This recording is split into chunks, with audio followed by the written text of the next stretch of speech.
When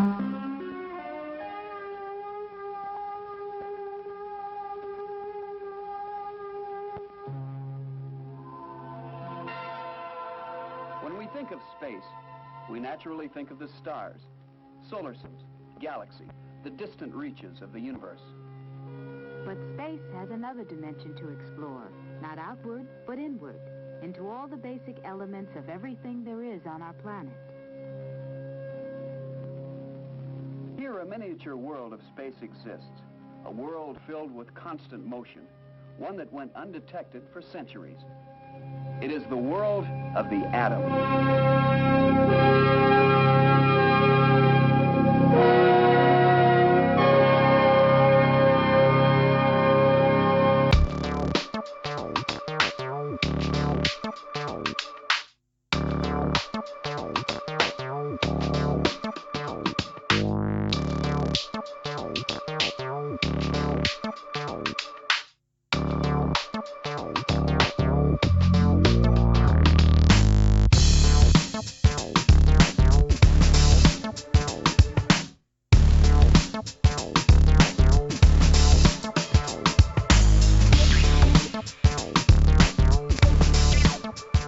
Hello, everyone. Welcome once again to the Free Radical Media Podcast. Today, our guest is Ehren Cruz. We're going to be talking a little bit about his website. He's the founder and CEO of SoulPurpose.com, which is an alternative culture website you may be familiar with. We're also going to be talking just a little bit about the projects he's involved in, festival culture, things of that nature. So, Ehren, how are you doing? Doing well. It's a pleasure to be here, guys. Thanks for having me. Yeah, absolutely. Why don't you tell us a little bit? Let's start with the website and how you got into this kind of mode of thought, right? Let's talk a little bit about what kind of. Absolutely. Well, the website spawned actually from a really potent, spiritual experience that I had at a festival. I'm sure we'll be going into more of that later on. But essentially, from 2004, I started going to music festivals at the time, and it really helped to redefine for me how important creative culture is in shaping one's life and creating an outlet for passions and kind of reestablishing community. And I recognized also over time how essentially I believe that music, visual arts, crafting, and the development of these festivals all come from the same essential space of inner passion. And when we are allowed to set into what we love and create from a space of uninhibited joy, we then are able to cultivate a very potent force that not only heals ourselves, but heals the people around us. So the development of Soul Purpose very early on was trying to catalyze a space or create a space upon which music, art, and different expressions of culture were shared as shining examples of how we can live and embody our deeper dreams and follow our genuine passions and purpose, and how that actually could lead to a fulfilling life and also a powerful generative force within our communities. So Soul Purpose was made in the model of providing a platform to host people that are creating dynamic expressions of work in the fields of art, and hopefully inspire other people to fully engage and embrace their passions as well by sharing the stories of others, of people that are pioneering the trail. Yeah, absolutely. Looking at the website, as I'm doing right now, which will be linked in the description of the video, obviously, so people can kind of follow along. I see you've got like a kind of a wealth of like musicians, artists. I'm seeing an interview with Alex Gray, for example. Is one of my favorite visual artists, at least. So you're kind of tapping into like that creative culture. What do you think like creative culture does for the culture as a whole? Like how do you use that as a vehicle toward social enlightenment, social awareness? Absolutely. Well, I feel that creative culture in a wide and dynamic way has really been stifled amongst the general culture, the meta culture with America, but also I feel across the world. Early on, we are quickly taught that our passions that are aligned with the arts are hobbies.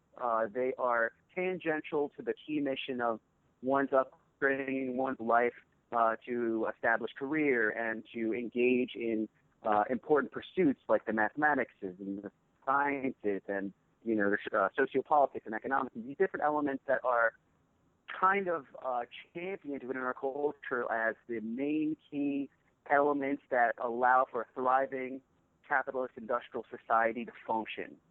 And I feel that the main impulse that we feel naturally as a child is to be an artist. I feel everyone is born as an artist. Everyone had a crayon in their hands in their kindergarten classroom, and they found great joy in creating things, in collaborating with friends, in joining together to discover new ideas and solve puzzles and explore.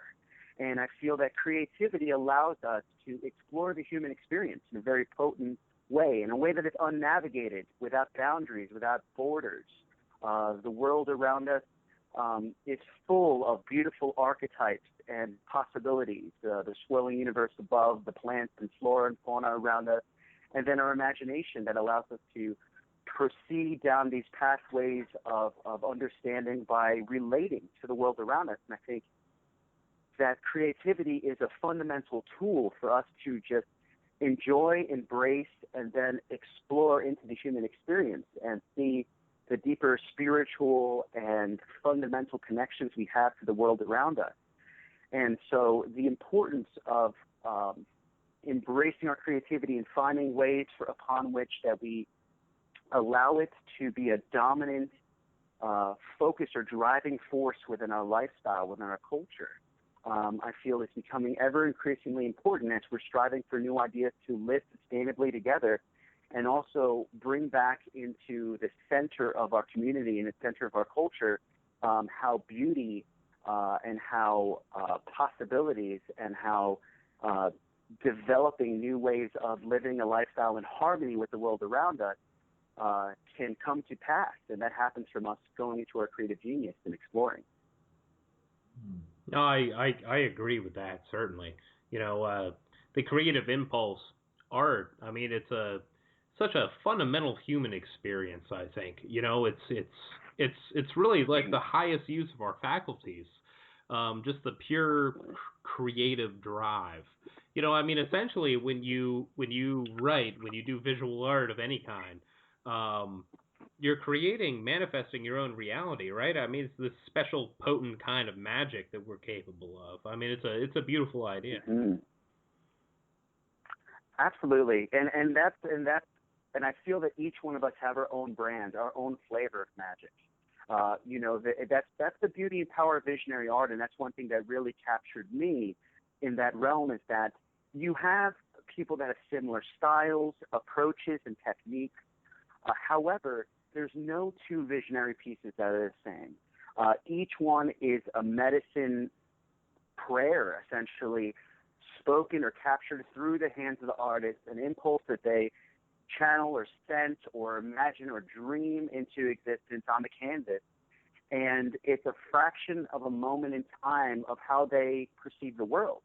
And ultimately, we could grow up next to each other and take the same courses and have the same friends, but we are never going to perceive the lens of the universe in the exact same way. And I think that's the beauty and power of creativity that shows how each one of us have a very unique and powerful ability to offer this world something it's never seen before and should be celebrated in a really powerful way. It's funny to me when I look at, for example, Soul Purpose, and I look at the type of art that is presented there, and then I look at what you sort of touched a little on earlier, the art that is sort of propagated by our capitalistic society. It seems like there's a major difference between the two. And I mean, there's plenty of brilliant, genius, artists out in the mainstream. Don't get me wrong, but I think it has less of a defined scope on it, where these people can do a lot more and have a lot more freedom to express themselves. And I just was sort of wondering what your thoughts were on that. Absolutely. Well, Alex Bray and also Lawrence Corona, the director of the Vienna Academy of Visionary Arts, a really wonderful academy that was just developed out in Florence and has really wonderful curriculum, actually, for visionary artists, I believe it's the first of its kind. Both of them have expressed something very similar about the visionary arts, and they have felt that the visionary art, what it's aiming for, is to try to give a roadmap to the ineffable, mystical human experience.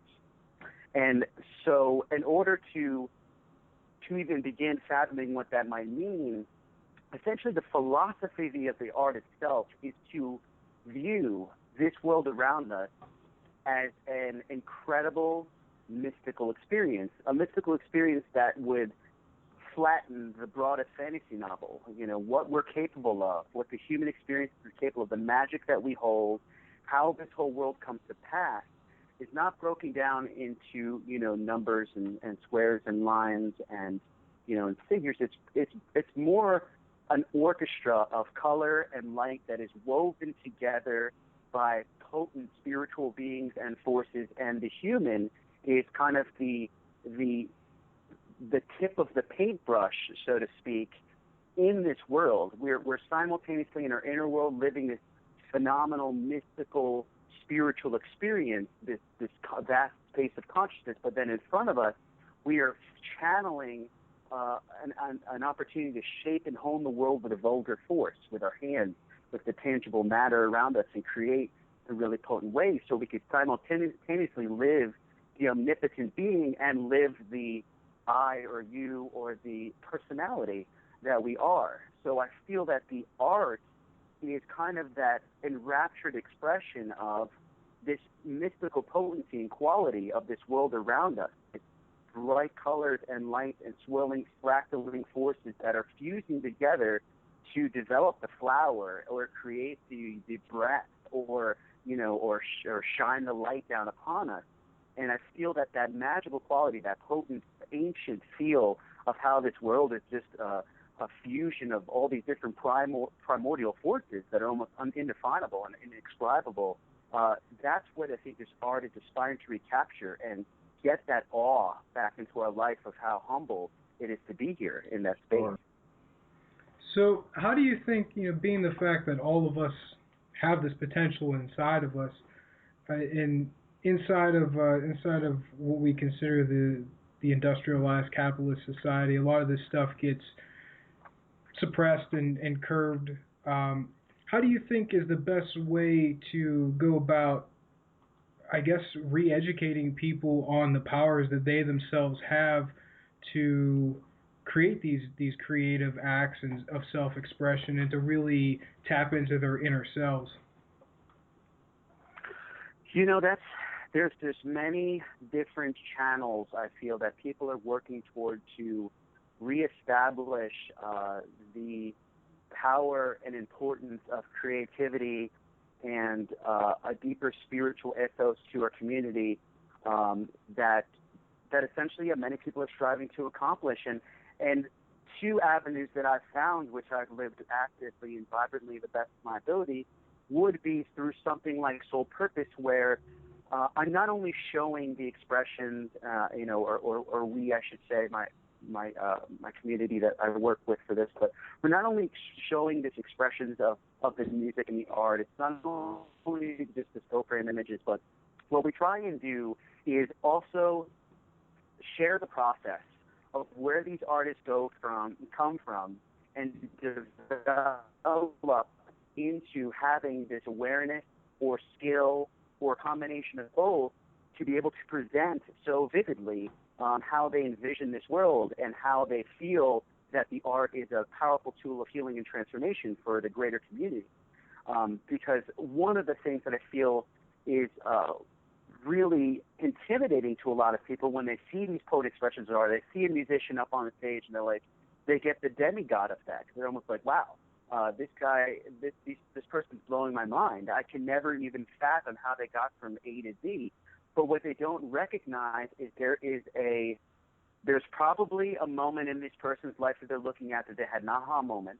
Essentially, a lot of people have this moment where it's like, whoa, it almost kind of you recapture that innocence of, oh, there's something bigger going on here in this life. I better pay attention, because whatever path I've been going down might not have been fulfilling, or whatever I've been looking at as important might not have that much weight, and now I'm feeling a deeper impulse to reconnect. And then after that, this person's now working intensively hard at refining their craft and working with a fervent passion to establish and clarify how they offer their craft so that it's now accessible to all different walks of life. From whether or not the businessman sees an Alex Gray painting, or whether a person that's a general festival goer, that free lover that sees a painting, they know something's going on there that's deep. They know something that's going on there that's exceedingly real. They may not quite figure out how or why, but it starts sparking a question in their mind. Like, maybe there's something I should be paying attention to. There's a lot more forces going on in this body. If you see Alex Gray's painting of the mapping of the body and electricity flowing through and the spiritual auric energy shooting out, you look at that and you say, wow, something's responding in me in a deep inner place that's speaking some form of truth. And I've seen people that never have been exposed to this culture at all walk in front of an Alex Gray painting or another masked artist, and they start questioning. They're like, wow, this is profound, this is interesting, this is intriguing, this is speaking towards something. So I think that's one way. Have people, make it accessible, and that's the goal of Soul Purpose. While we're striving to have more people come on board to see us and expanding Facebook, is make this art accessible so that as many people as possible can see it. And once they see it, it then starts provoking a question of, okay, well, what is really going on at the heart of this art? And it starts them on a bit of a path, or affirms their path they've been working on looking into the self and looking into the creativity. And then the second key space that I feel is important in reestablishing one's connection with a deeper creative impulse would be the festival community. And these are intentional spaces that are developed, some more intentional than others, but they are developed to allow people to re-engage with a community dynamic and a creative atmosphere without necessarily having to do anything but enjoy the atmosphere and rekindle kind of that fun-loving spirit with friends and family. Now, some of the transformational festivals are more intentional of that. They'll add spiritual components, workshop components, art components, lectures, and ceremony, and different elements to reignite that in different ways. But even some of the other festivals that one would say would not be as intentionally driven, when you're in the presence of, music, and you're with friends and family, and you're kind of letting go the kind of daily grind, you're often then opened up to wider experiences, and that can also reignite a sense of wanting to reconnect with something creative and bring that into your lifestyle. Definitely, yeah. There was a couple of things that you mentioned there that I kind of wanted to touch upon, which I feel are issues with this whole process of people reintroducing themselves with these things. The first point that you brought up was the idea of someone looking at someone who, like an Alex Gray or a musician or someone who's really been able to hone their craft, and putting them almost up on a pedestal, and an idea that they've achieved this great ability, and that they somehow are not able to achieve the same ability. Elitism. Yeah. Elitism. And another thing in the second part that you were talking about in the festival culture, a lot of these transformative, as they like to call a lot of these festivals, these transformative experiences of trying to help people to integrate themselves and integrate these ideas into their everyday lives. I I oftentimes wonder how well these festivals are working to move that energy, move that feeling that a lot of them create into people's everyday lives, into realizing that, hey, I can hone my craft, I can practice, I can meditate, and I can really get in touch with the same energy that a fantastic musician or a fantastic artist is getting into. And I feel like a lot of the time people end up getting into this weird in between where they kind of get a little bit of information, they get interested, they start reading, and then they get kind of lost in the ether of it because Mhm. it's like they're given a taste.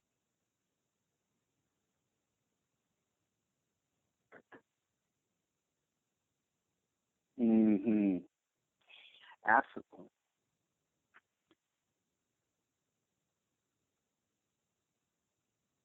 Two distinct ideas that I'd like to flesh out a little bit is the first is like that elitism in the art world, right? Where we kind of project artists as something separate from ourselves for one thing, and secondly, like art is kind of restricted as this elite um, you know, the access to it is very restricted in terms of, you have to go to a museum or you have to do this, you have to take classes, right? Sure. The experience is limited. And then secondly, that point about festival culture, I think that's something we could talk a lot about. I think that idea could be developed quite a bit. Absolutely. Yeah, great questions, guys. And the first one is really there's several levels to it, but first of all, I believe what's most important is dispelling the myth, first of all, that these musicians and these artists are living like a totally illuminated, above the average lifestyle. Being where I am, and I book lots of bands for Leaf Festival. When I was doing Rootwire, I would connect with tons of bands for that, and bring in bands and bring into that, and then also in the art world. And I have very, very close friends that are artists and that are, trying to support themselves through their art. And really, it's one of the most difficult and vigorous lifestyles you could possibly embody, and it's one that's fraught with incredible challenge, incredible unknowing whether or not you're going to be sustainable. And these people aren't just uh, out somewhere, meditating and floating around. A lot of times they're having a lot the same very real world challenges we are with relationships and family and trying to ground in a home and sweating it out in the van for hours on end and trying to establish a career and not quite making it or having the agents screw them over. And it's an incredibly complicated lifestyle. So people look at these different artists, entertainers, and things of that nature as, oh wow, they have it totally dialed in. But quite often, these people are struggling, and a lot of times they feel alone because they're not grounded in their homes in the same way as many of us are with a more regimented or kind of a more daily lifestyle in our communities with our families and doing our thing. So that's something that's really important is that these people are like everyone else. They are us. We are them. Artists are everyone, and they have got opportunities now to shine in different ways and offer their craft. And that comes into the second part of this is that if you want to be a visionary, if you want to have a professional lifestyle in a creative pursuit, well, then you have to work at that pursuit like it is your job, like it is your lifestyle, like it is everything that you want to be and what you want to do. The turning point for me when I used to work as a manager in FedEx, and then on part-time I was doing Soul Purpose, and I was booking festivals and creating and doing master ceremonies at festivals. The turning point for me, I lost my job spontaneously, and I came to my wife. I said, I can't do this. I can't return to that world. I feel like I have a service to offer. I feel like I have to, that creativity's why I'm here. And then she's like, okay, well then go pro at that. And that was a turning point for me, because then I was like, okay, well that means getting up at 8 o'clock in the morning, working at my craft every single day, doing the research I have to, doing the networking I have to, doing the communication I have to, and striving every day like it's my job, 9 hours a day. That's what I do. And I make myself available to travel when I have to, make myself available to communicate when I have to, and to make these sacrifices. But in order for us to establish ourselves and our passions, we have to work at that like it's our most important job. And so in the lifestyle of people that, and this kind of piggybacks on some of the other things in the festival life as well about integration, but we'll go into that more deeper. But the lifestyle of embodying your passion and truly living your purpose requires that is a focus point of your life. Now, we still have to put food on the table. We still have to support our families. We still have to stay grounded and take care of ourselves, take care of our bodies. But we also have to know that if we're going to try to bridge into a visionary lifestyle or a lifestyle that is fully focused on creativity as the driving force of sustainability in our life, well, then after you're done working, you're back to working. You're done with your shift at wherever you're at, or the restaurant, to wherever you're going. Well, then you get home and then you crush it for 3 or 4 hours on what you really want to do.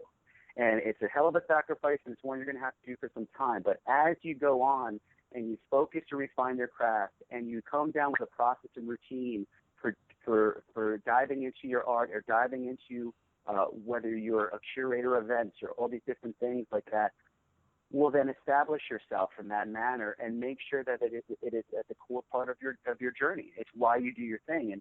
And I feel that a lot of people feel that these artists have these strokes of genius, and they come out and boom, they're already hitting the canvas full speed with masterpieces. And no, they're pretty much coming from stick figures to where they're at.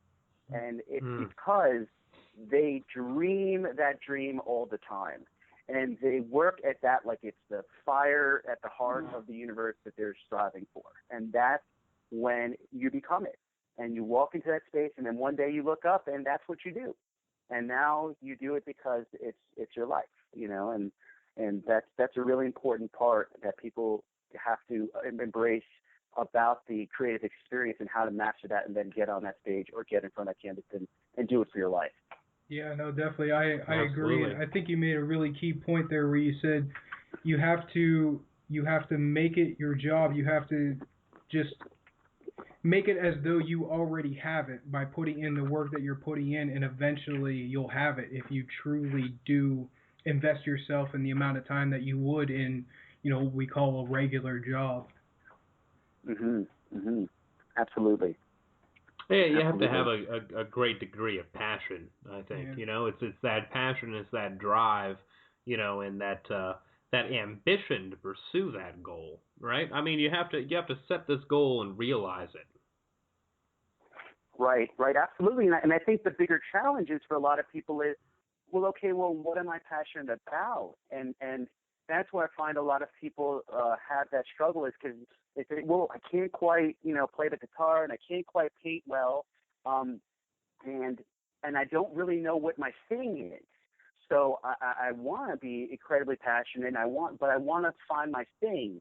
And that's where I feel things like festivals and these different environments will then offer, installation arts and craft, and then, poi and, acrobatics and yoga. And so these different palettes of what art is, or expressions of what art is.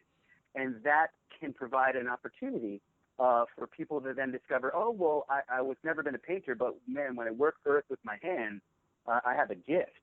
Like my friend Nature Dreamweaver does this beautiful nets all around the country. He can't paint a damn thing, but you give him branches and pine cones, and goodness, he'll make something that you could never have imagined. And he found that through, just exploring in these different places that allowed him to discover that those types of paths are even considered art.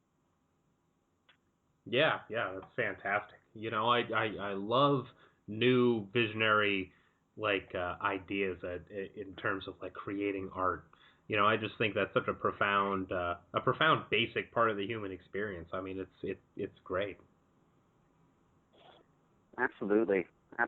So, and so now to curve off into the festival discussion, and this is one that, I feel the festival community and everybody has been really, I don't want to say debating, but really vigorously exploring the challenges. And what you're disclosing is that these ecstatic moments in the festival of realization, of coming into an awareness of wow, we're all connected and this is a beautiful community and look at all these cool things we can do together. They hit you hard when you're out there, but then when you leave, you're no longer with that community, or, you don't have the support structure around you. You're back to the regular job, and it tends to fizzle, and Exactly. it tends to, put us into a space that's like, oh, well, that's cool, but that's really just an oasis in my lifestyle that just doesn't have space to kind of maintain and integrate that on a consistent basis. And and that's a very real thing. It's something that I feel that impulse to try to develop festivals that are a little more intentional with the workshop structures and things of nature are trying to answer that.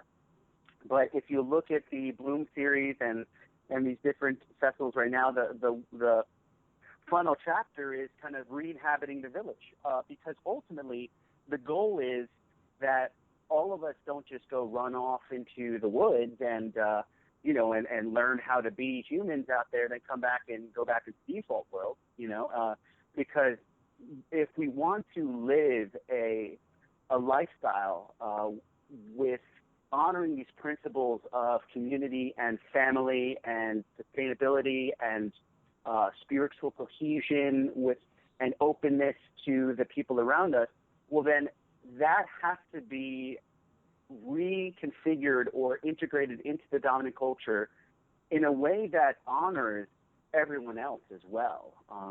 And I think that's where this element struggles a little bit. Sure. The festival is struggling a little bit. It's because not everyone feels comfortable doing 80-person group hugs and contact dancing. Not everyone is ready for 30-foot art murals and psychedelic lighting and wildness. People need to be met where they're at. And it's not that they're not all open to these new shared experiences and way of perceiving things, but I feel they need to be approached in a way that's digestible and in a way that they feel accounted for and safe. As all these transformational accessible experiences are beautiful and they thrive dynamically, there's also some pretty chaotic energies that go on there, and I'm not so sure if people would want to bring a host of older 5-year-olds into the middle of one of these really high-powered festivals when they're in full swing. There's still. Go ahead. I'm sorry. No, yeah, I totally agree with you, and I'm glad that you're you're bringing that up. I mean that's definitely a serious criticism a lot of people have about festival culture, is that it's not all inclusive, because sometimes it's preaching to the choir. You know what I mean? Right. Because you might not want to bring your 5-year-old to something like that, or you might not want to bring your socially awkward friend to something like that, and how do you bring everybody in the community together with this kind of mindset? And a lot of people don't talk about that aspect of festival culture. They don't talk about the the fact that it may not be for everybody in its current form. Right. And I think that's the growth edge of this culture right now. I feel that there is an impulse from a production standpoint of wanting to make this accessible. We're recognizing that even if you combine all the transformational festivals in the entire country together, it's such a fractional amount of people that are even exposed to that lifestyle. And quite often, a lot of in a lot of these events, you'll do a workshop and you'll sit down and your friend that was listening to your workshop will get up and give his workshop. And so it is that sense of we are kind of incubating within ourselves these different principles and ethos and experiences, but we need to find more bridges outward. And I feel the big way to accomplish this, and this is something that I've had an opportunity to really step into with Leaf organization here. The Lake Eden Arts Festival, it used to be called here in Asheville, North Carolina, but now it's Leaf. This festival is being developed to allow for instrumentation coursework to be done throughout the year in this community. Or this festival is teaching sustainable culture, to do permaculture farms throughout the year in this community. So these festivals become high or peak points of experience of something that happens all year round. And essentially they become giant fundraisers and giant incubators of a more macro vision of spreading out this good work or these good ideas into a consistent community presence. And this is something that I feel is starting to land into a lot of the conversations with a lot of the producers that I've been speaking with. Is okay, so we have this celebration that happens out here, but you can't celebrate until the good work is done. So what is the good work we're actually doing before we're celebrating together? And having to define then, okay, so what is it that we wish as an organization to represent, and then develop your nonprofit or develop your foundation or figure out your strategy to channel these resources and energy and ideas into something that's functional and it's also in the heart of the community upon which we live in all the time. So we have an ambassadorship of our lifestyle work all year round, and how are we creating models to make that effective? Yeah, definitely. I think that is actually an excellent point. Is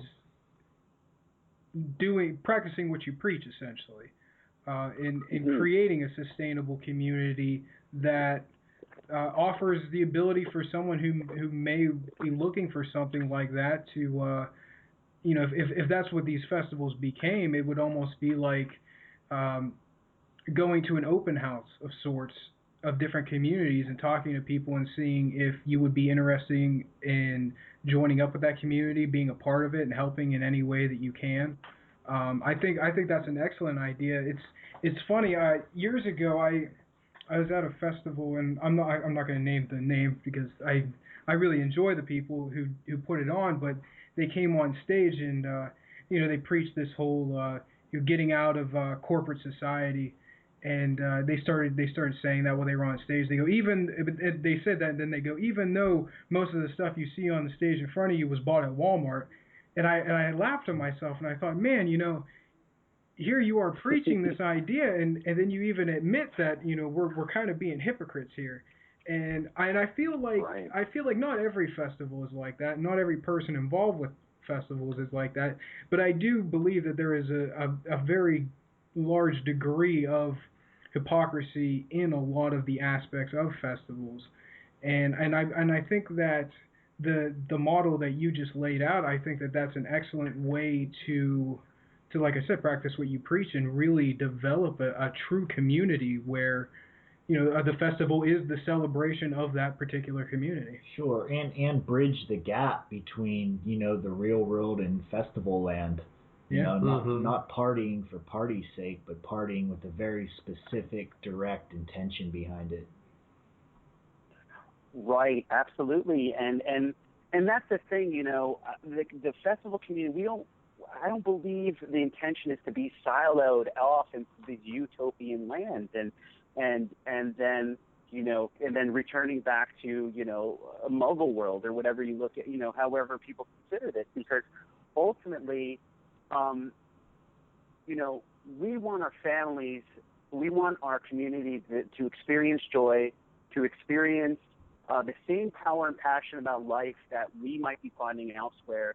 We want them to find that too. I genuinely feel that. It's like the old the spiritual axiom of the Bodhisattva, and the Bodhisattva gets right to the brink of full self-realization and Buddhahood, and they're ready to merge with nirvana, and then they say, oh wait, I can't fully merge with the universe without my friends, without my family, because I am them and they are me, and for me to feel completion in my life journey, it would be holding my hand outward and joining together with the people I care about and bringing them into this space of happiness, of pure joy, and I feel that that's at the heart, the spiritual heart of these festivals are for us to hopefully discover ourselves so that we can then rejoin with the people we care about and help each other rediscover the importance of life and what's important about community, what's important about creativity, and put aside all this baggage and all the clutter of the daily flow that kind of gets into our way and reestablish a sense of, okay, well, there's a deeper mission for us to care for each other here, and we have to figure out ways for us to do that. And that's why we essentially have ran off into the woods to learn how to do this again. And now that we're back, we need to bring that experience back home, and everyone's invited. Sure. Yeah, very similar to the idea of running off into the woods and finding yourself is a very similar analogy to the Native American the Vision Quest, except everyone in the Native American culture did the Vision Quest, and in our society, like you said, only a very small portion of people are brought into the festival scene and exposed to that. So it's very hard for someone who is very ingrained in the everyday actions of a suppressive system to understand the idea of openness and a true community and a true loving feeling.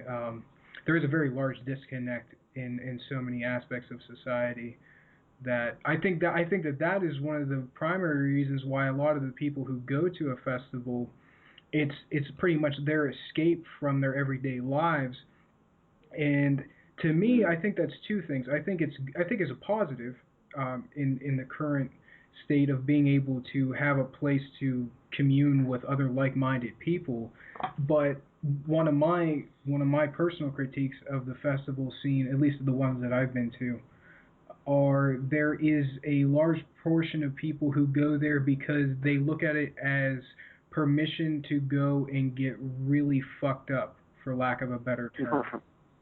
And I think that gives a negative light as a whole of what some of these festivals are trying to do to the general populace who doesn't distinguish between a festival of just partying and a festival of workshops and trying to teach permaculture in various forms of alternative ways of doing things. Right. I mean, that's a very true element. I mean, a large portion of the festival community is known for its unchecked intoxication, and that's what I meant about the chaotic nature of these festivals as well. As there's great beauty, there's also great chaos. There's entirely too much drugs. There's entirely no self-guardianship that's taking place and stewardship taking place of people wanting to ensure that we're watching ourselves, we're caring for our bodies, we're making sure that we're doing things that aren't going to threaten our well-being, and that's kind of like another strong growth edge, and it's also kind of a tipping point or a reflection of our society as a whole, because I feel that dominant culture itself is party boozing on Fridays and Saturdays most of the time, and we are desperately seeking to rediscover and what ignites us, what makes us feel whole and feel, just alive, and that's part of this discovery of trying to use substances for various different reasons. Some done ceremoniously, like traditional medicine ceremonies, and some just done rather recklessly and chaotically. Is can we utilize these substances to somehow come to a grasp of an experience within our life that makes us feel connected to something that's greater? It's my theory that and feeling that that a lot of this consumption comes from just a lack of understanding of where to channel one's energy and passion and drive when we don't have any kind of clear direction as to what's important in life right now, because we're looking at okay, well, sure, you could get a job and work forever and then retire and whatever, or you could get your family and live the quote unquote American dream or whatever archetype that looks like. But people are living that, and they're not finding fulfillment, and they're not finding happiness, and they're not finding a sense of deeper meaning in their life, and they're starting to feel empty, and they're starting to forget the love and joy and wonder they had when they were kids, and the different things we try to recapture.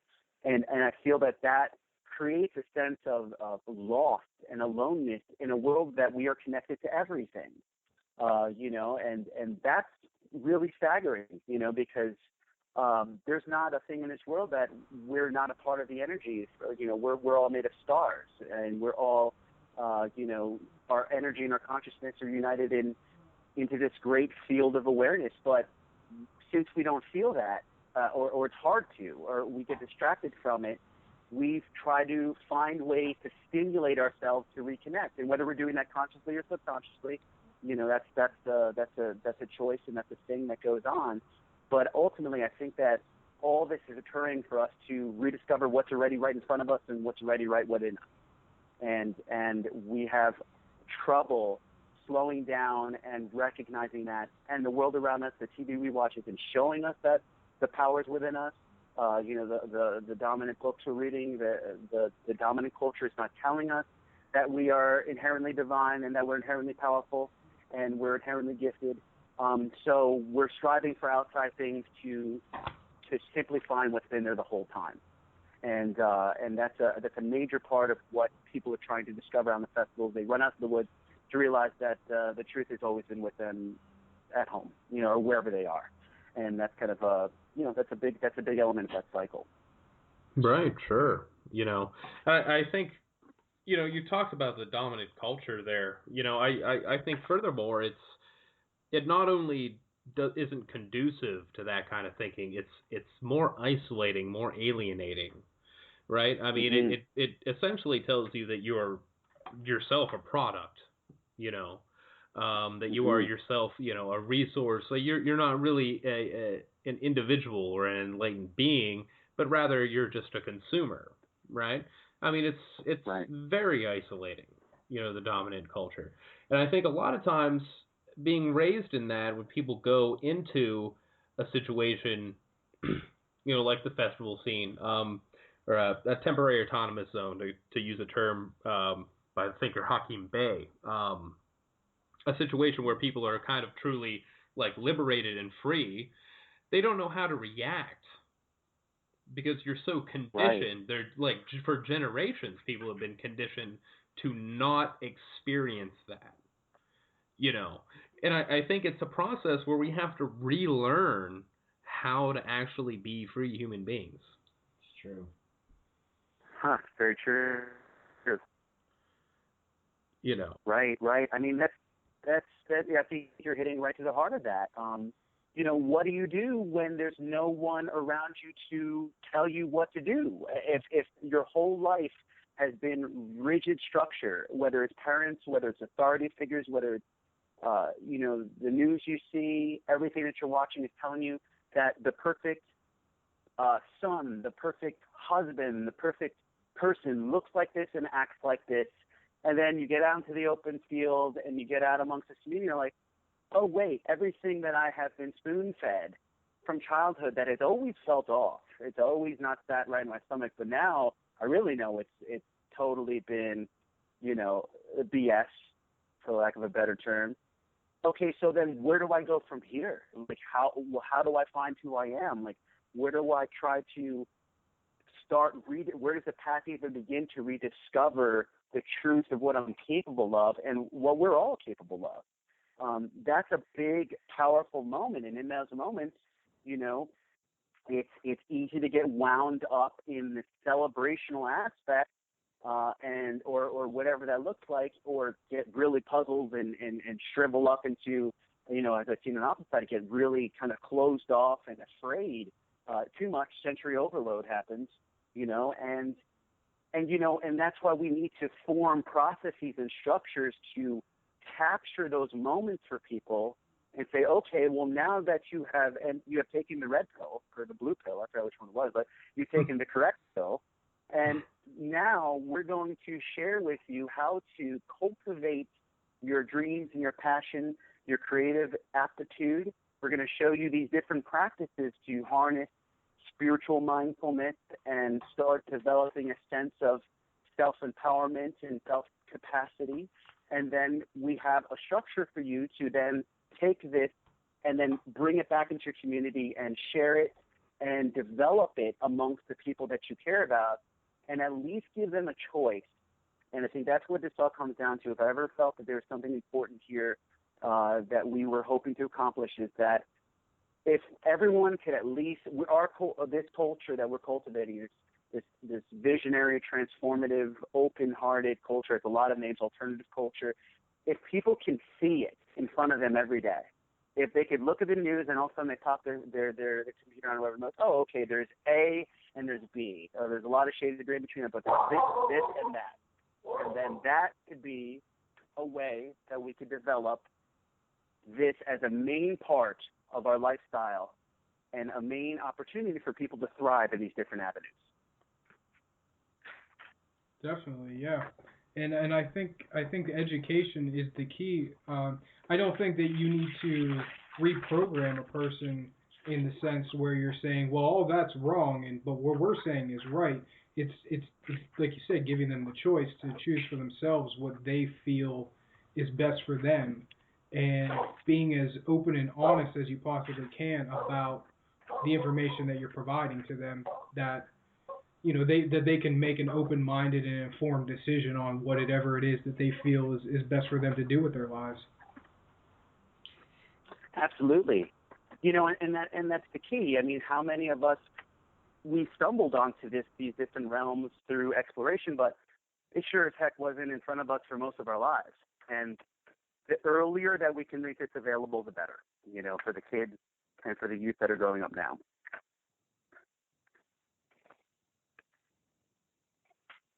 The propaganda that gets put on people is done through a lot of disinformation, and then I feel that there's a layer of mistrust in people that then when they hear the other side and they've been fed the propaganda of another side, it just becomes confusing, and I think for a lot of people it becomes very hard. Well, what's real? What's true? What am I? They have gut feelings in certain ways, but then they've been told not to trust their gut from a young age in certain instances, and it just becomes so convoluted and confusing for a lot of people that it's almost like a mini nervous breakdown in some instances. Right. Absolutely. I mean, and this kind of goes back to the first conversation here behind how Soul Purpose developed originally, and how I had this experience. So I had this very powerful spiritual experience, and really it shook me down to the core of everything that I am. I was seeing the entire cosmos kind of stripped bare around me. I felt the feeling of everyone around me, the energy and the heart pulse, and I felt the connectedness to everything, and it was so profound, it shattered me to such a level that I couldn't fathom in any fabric of my being how this wasn't something that was shared or taught anywhere.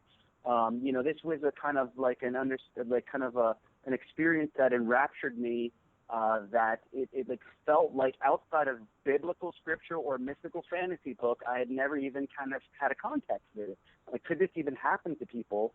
That that you can feel this type of inner deep impulse connectivity of love to everyone around you, and why is this not something that's talked about? So after the next couple of weeks after this, I felt that I might have gone insane, literally. I felt that wow, like I have no context, no one's speaking about this, I've never heard of anyone that had this. Like, did this really happen to me? I mean, am I just had I gone to one too many things over the top? Had I taken one too far psychedelic experience? Had I, what was that? Where was that? And so I literally stayed up for days. I was exploring nonstop through books, and then I finally discovered some teachings on magic and Kabbalah, and teachings on different mystical paths and ceremonial paths, and then art. And I started finding these different components that were hinting towards something deeper happening here, and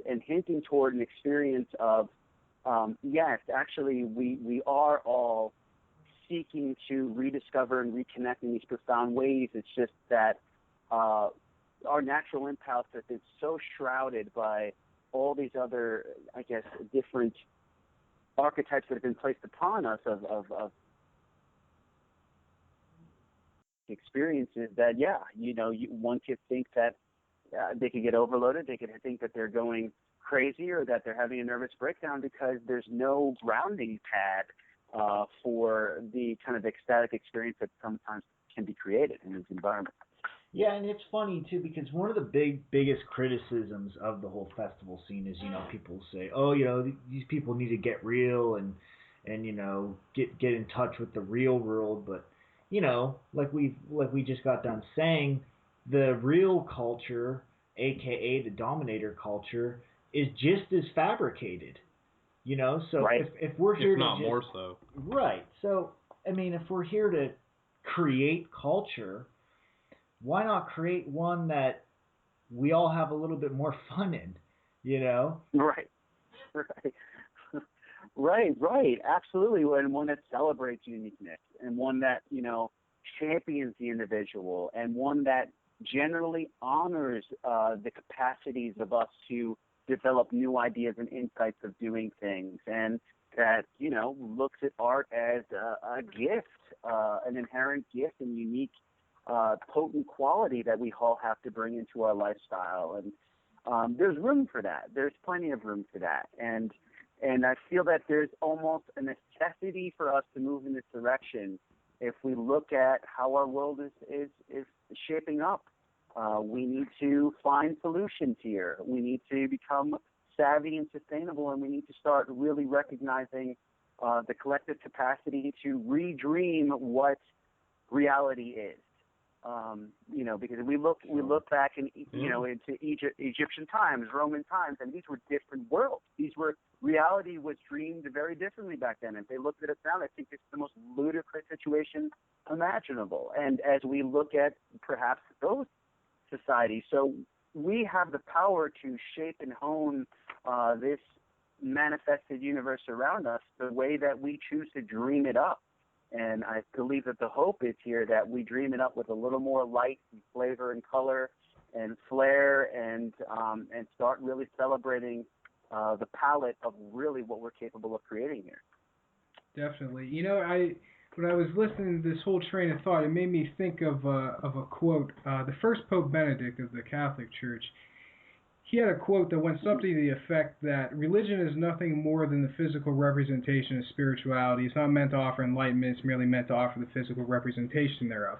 Now, what's interesting to me is that, in a way, society mirrors religion in the fact that it is this physical representation. When we talk about society, we talk about this collective group adhering to an idealism, adhering to certain ways of doing things, but it doesn't really teach you how to be a person.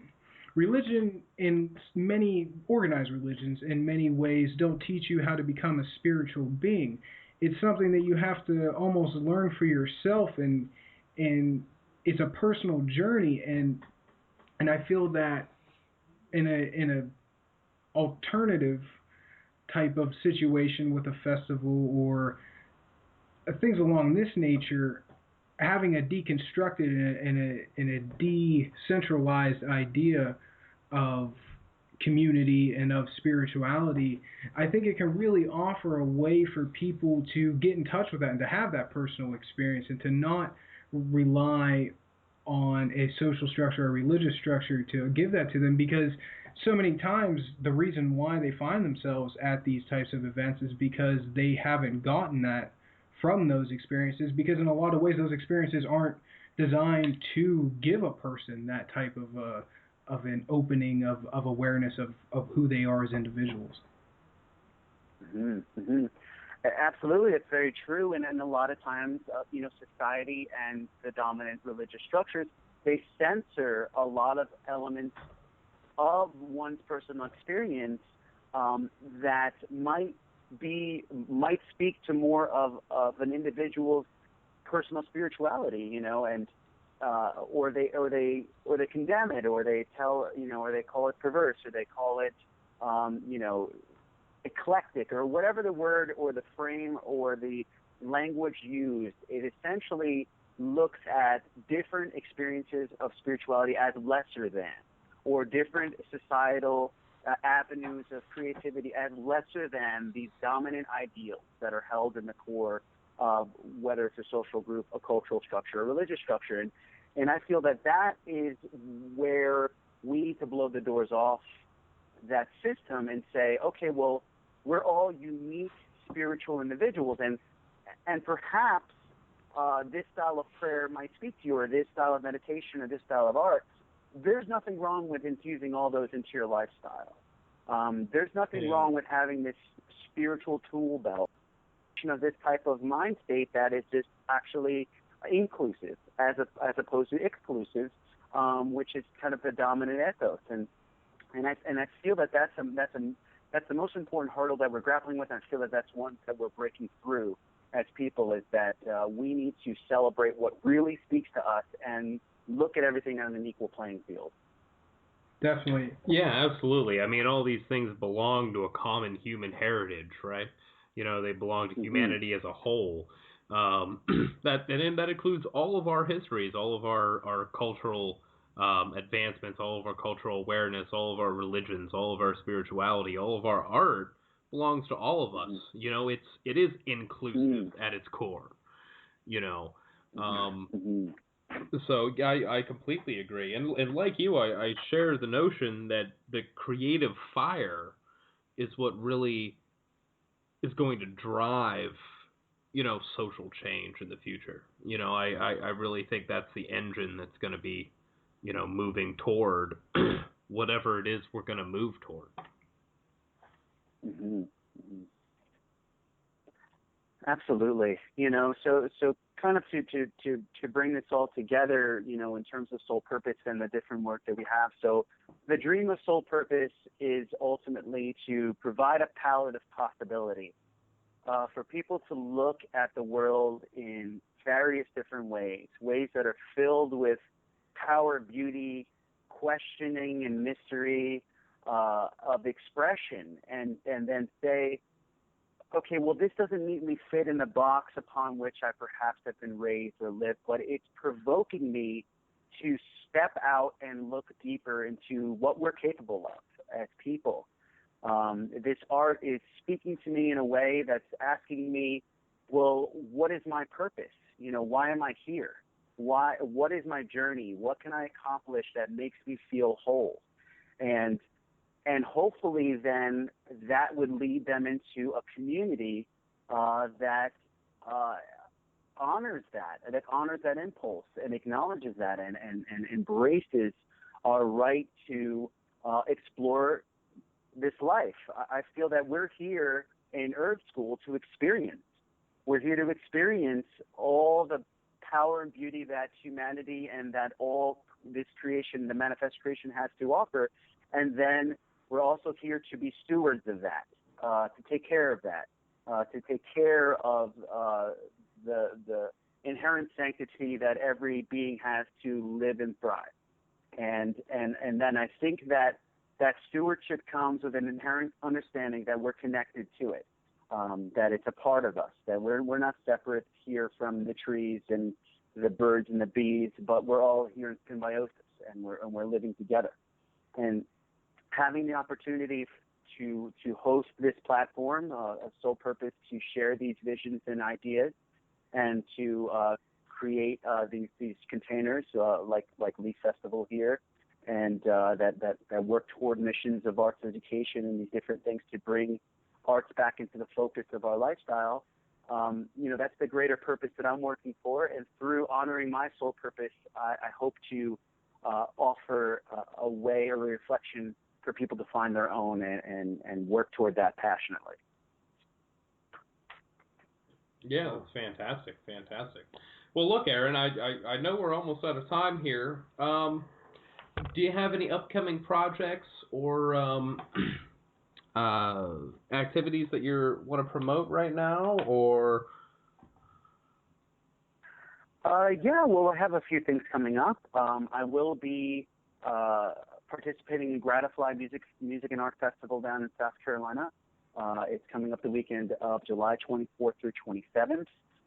This is a second-year festival here, and it's definitely stock full of intentional events and workshops and meditations and ceremonies and, of course, awesome music. And it's a young festival, and so it's my hope to help to ground this in as a safe space and work toward establishing this as something that can, in the long run, become a real powerful and healthy transformative epicenter in the community.